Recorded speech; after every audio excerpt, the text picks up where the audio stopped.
You know what I didn't like about Django Unchained? What, the 400 or 500 uses of the N-word? What? No, wait. Are we gonna hold this movie about the slave era to our modern political correctness standards? Like, what are the white people in the movie supposed to call black people? Disappointments? Are we gonna use something innocuous so that we don't get any historical accuracy into Well, our... there's a difference between historical accuracy and overkill, man. Use that word like 3 times a sentence in that. That's not an exaggeration at all. You want to talk about historical accuracy? Let's talk about Jackie Brown. Let's talk about Pulp Fiction.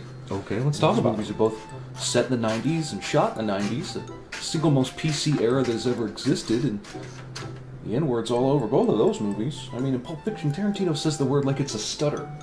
And he says it to Samuel L. Jackson's face. I mean, that guy's got to have titanium balls. I don't know, I think people are just too sensitive about words these days. Yeah, people are too sensitive about some words these days. The N-word, they're not being too sensitive. That word is toxic. There's only one word more controversial than that. Which is? Dude, you do know this is all on camera, right? Like, I cannot believe you just said that. Well, if Tarantino can say the N-word to Samuel L. Jackson, then, why can't I say the naughty words and flaunt it? That word isn't naughty, dude. That word, it's apocalyptic. Right, I'm sure Sam Jackson had a conversation. Yeah, Sam Jackson, like he's your buddy. Okay, Samuel L. Mother Jackson. The point is, do you think he would have done the movie if he was offended? Well, he certainly wasn't offended by the paycheck. Dude, everybody worked for scale on that movie. It was made for $8 million, and half of that probably went to the GIMP. GIMP doesn't cost anything. Come on.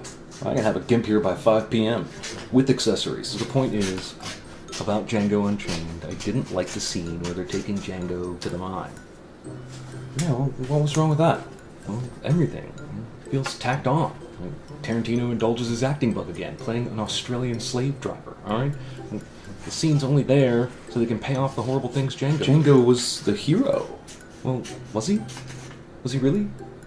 I mean, let's remember he's coming back to save his wife. That's a noble thing. Yeah, it's noble, but think about what he has to do to save his wife. He transforms into this method actor and becoming a black bounty hunter so violently makes Uncle Tom look like Snow White. Yeah, he had to convince Leonardo DiCaprio. Right, but even after he's convinced DiCaprio and everybody else, he still lets that other black guy get lynched without stopping it. Even though Christoph Waltz is there and offers to pay his own good money to save the guy.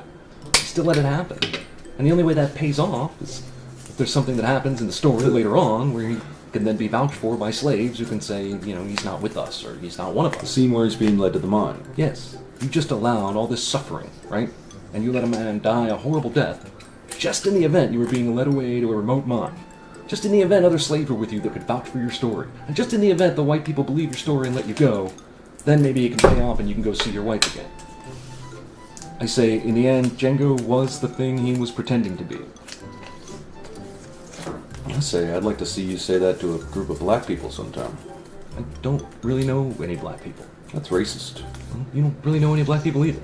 Yeah, but I don't go around telling everybody about it.